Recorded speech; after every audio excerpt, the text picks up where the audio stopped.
Eh bien bonsoir les amis jardiniers. Ce soir j'ai envie de vous faire une vidéo qui s'adresse essentiellement aux jardiniers débutants. Je vais vous énumérer mon top végétaux faciles qui ne demandent pas trop d'entretien, qui ne coûtent pas trop cher et que l'on peut trouver assez facilement. Donc je vais vous partager ma petite expérience sans trop rentrer dans les détails, à savoir que j'habite dans le sud au bord de la Méditerranée et qu'est-ce qui s'applique chez moi, qu'est-ce que ça s'applique peut-être pas chez vous les amis. Voilà. Donc on va commencer par la partie arbre. Donc je vous conseillerais le troène commun que l'on peut trouver en arbre ou en haie, le Ligustrum vulgare. C'est une plante facile. J'en ai un en arbre, pas de maladie, il fait des petites fleurs, il attire les pollinisateurs, donc le troène commun, je recommande. Après, dans la famille des troènes, je vous dirai le Ligustrum ionandrum, donc c'est le troène qui ressemble au buis. Donc là, vous pouvez vous régaler pour le tailler. Il résiste bien au froid. Vous pouvez vous régaler pour les taupières. C'est impeccable aussi, le Ligustrum ionandrum. Et toujours dans la famille des troènes, je vous dirai les troènes panachés. Il en existe énormément, mais c'est encore un arbre que l'on trouve assez facilement et qui coûte pas trop cher et qui nous cause pas trop de soucis. Voilà, donc ça c'était pour les troènes. Après, qu'est-ce que je vais vous mettre de beau? Je vais bien sûr vous mettre un grand classique qui est très connu. Je vous mets le Sauchinia Red Robin. Personnellement, j'ai deux Sauchinia. Un Sauchinia en haie et un Sauchinia en arbre qui se portent très bien. Ils sont aussi une petite floraison qui attire les pollinisateurs. Ils résistent bien au froid. Ils s'adaptent à presque toutes les terres et tous les climats. Et on en trouve facilement. Voilà. Et attention, par contre, il y a énormément de Sauchinia, des panachés, des roses, vous pouvez en trouver plein. Mais si vous voulez commencer facile, le Sauchinia Red Robin. Après, je vais vous mettre l'Elagnus, très connu aussi. L'Elagnus a l'avantage que c'est vraiment pas trop cher quand vous le prenez en petit plan. L'Elagnus, personnellement, j'en ai trois. J'ai deux Elagnus panachés, le Gilted et le Limelight en arbre dans des grands pots. Donc un est panaché de jaune, l'intérieur vert, et l'autre il a l'intérieur jaune panaché de vert. C'est très joli, toutes les feuilles sont différentes. L'hiver il va vous faire des petites fleurs, puis des baies rouges, et il va vous faire des fruits qui sont comestibles. C'est un peu là à cueillir tous les fruits, mais si vous les laissez, c'est les oiseaux qui vont se régaler. Voilà. Par contre, attention, l'Elagnus, il craint un peu la cochenille. Sur mes trois, j'en ai perdu un. Ça vient peut-être d'un excès d'eau. Mais du coup, qu'est-ce que j'ai fait? J'ai mis un Elagnus, pas en arbre, mais justement, j'ai acheté un Elagnus, un chalèche. J'ai acheté un chalèche classique, vert, parce que justement, c'est un vert qui est un peu argenté, et ça apporte une nuance du vert plutôt habituel. Donc voilà, je l'ai pris en petite plante. J'ai pas voulu un truc trop cher, un truc facile. Donc voilà, je vous le recommande aussi. Après, qu'est-ce que je vais vous mettre? Je vais vous mettre le laurier. Alors certes, le laurier, c'est très commun. Mais mine de rien, le laurier, vous pouvez jouer sur les formes et sur les couleurs des roses, des rouges, des blancs, il y en a peut-être même encore des presque jaunes, enfin, je suis pas sûr. Mais le laurier, ça vaut vraiment pas cher. C'est pas si facile d'entretien, parce que le laurier, il y a beaucoup les pucerons et la cochenille, mais c'est une plante qui est quand même assez increvable. Le laurier, ça craint pas la taille. Si vraiment vos lauriers sont devenus énormes, vous pouvez les rabattre. Au bon moment, quand même, vous pouvez les rabattre, ils repartiront de plus belle. Mais quand même, c'est une plante facile, mais pas tant que ça. Il ne faut pas non plus forcément trop le tailler. Mais le laurier, ça coûte pas cher et c'est increvable. Donc pour débuter, c'est impeccable. Ah oui, et personnellement, j'en ai 3. J'en ai un blanc en pot, qui est superbe. J'en ai un arbre qui a explosé, c'est le laurier rose un peu rouge. Alors là, les pucerons, la cochenille. Mais en tout cas, il n'en mourra pas. Puceron, cochenille, savon noir, huile de colza et une goutte d'alcool à 90. Voilà. Et après, j'ai un laurier en haie, marié au sauchinia. Eh ben, ça va très bien. Tu sais que tu n'as pas investi pour rien. Alors maintenant, je vais plutôt vous énumérer les plantes. Mais attention, c'est des plantes qui, chez moi, se sont très bien comportées, mais que peut-être chez vous, pour une raison quelconque, eh ben, à cause de la terre ou du climat, ça ira moins bien. Donc vous avez compris, j'adore les plantes panachées. Je vais vous parler du fusain du Japon. Euonymus japonicus. J'adore le fusain du Japon. Ça a une croissance un peu lente, mais ça fait une belle boule. Il était en pot. Je l'ai rempoté au bout de 2 ans. Je l'ai planté. Je l'ai rempoté, puis après, je l'ai planté. Il a supporté les 2-3 transplantations. Il se porte très bien.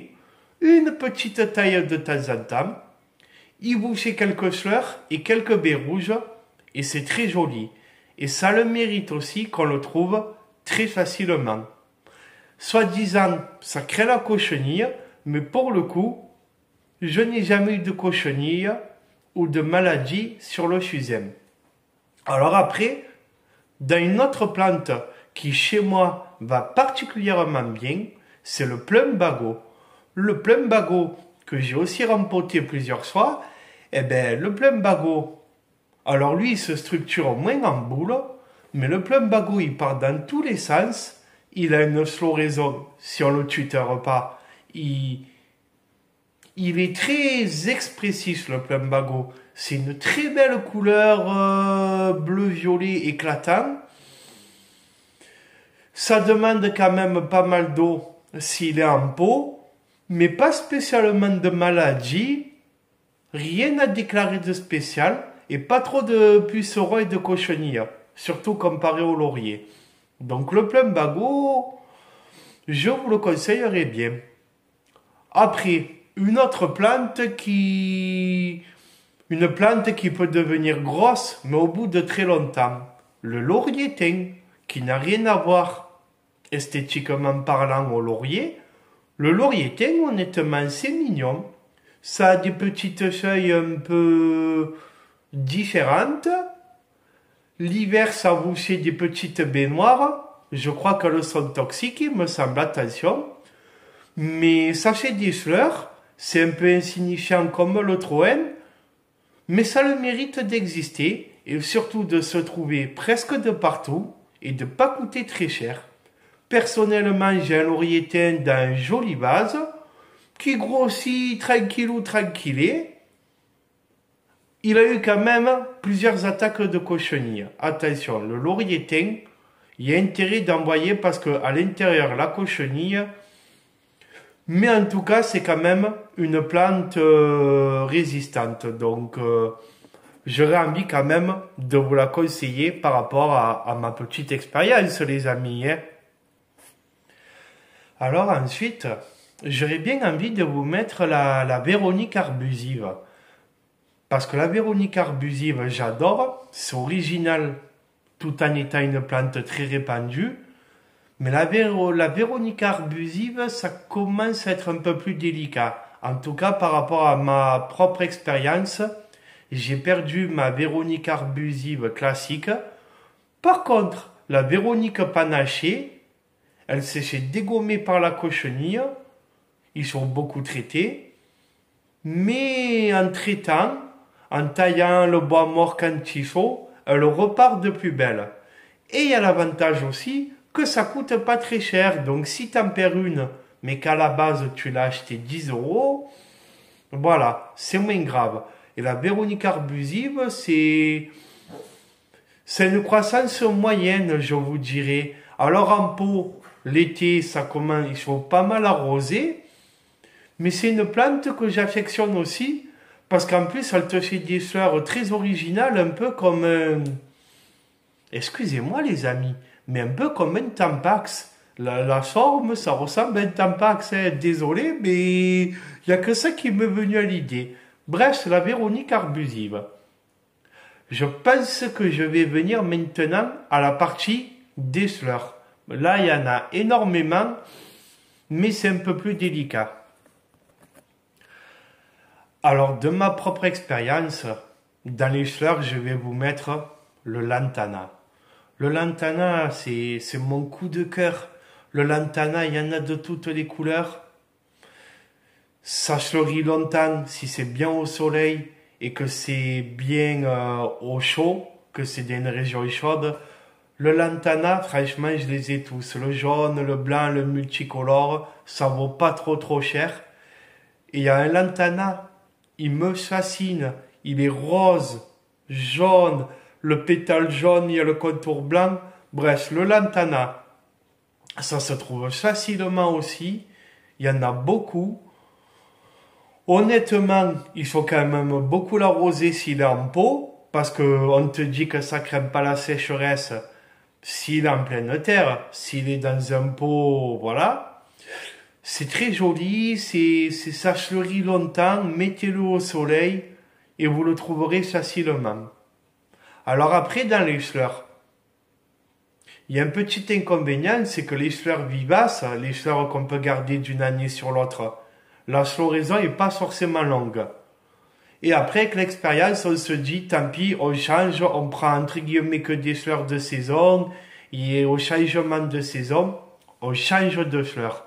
Donc du coup, je vais vous conseiller des fleurs très connues, pour commencer, des fleurs connues, qui coûtent vraiment pas trop cher, et qui en plus éventuellement peuvent se bouturer. Je vais vous mettre les primes-verts et les pensées. Si vous avez un peu la main verte, vous pouvez peut-être les garder d'une saison sur l'autre. Mais les primes-verts et les pensées, voilà, ça vaut pas trop cher. Ça demande pas spécialement un entretien compliqué. De toute façon, tout ce que je vous ai dit, allez approfondir sur Internet si ça vous intéresse. Et puis voilà. Une autre fleur que j'aime bien, c'est le gazania aussi. Le gazania, il en existe aussi énormément de variétés, avec des couleurs très différentes.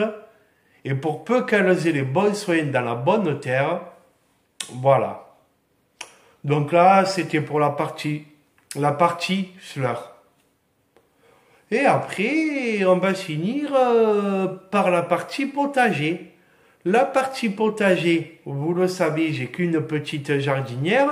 Enfin, c'est pas en pleine terre, mais c'est dans une bonne jardinière.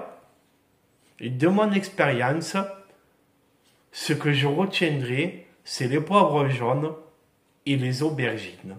Voilà.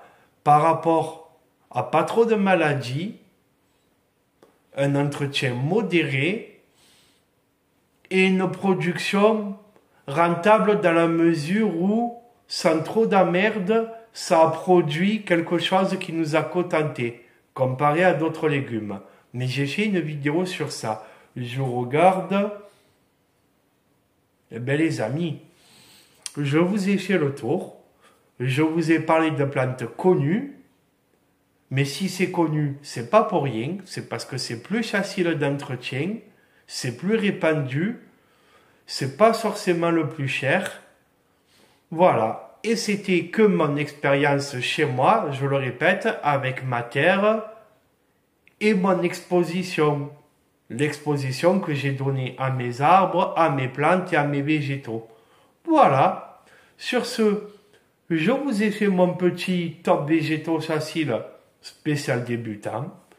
Bonne soirée à tous. Et puis voilà les amis.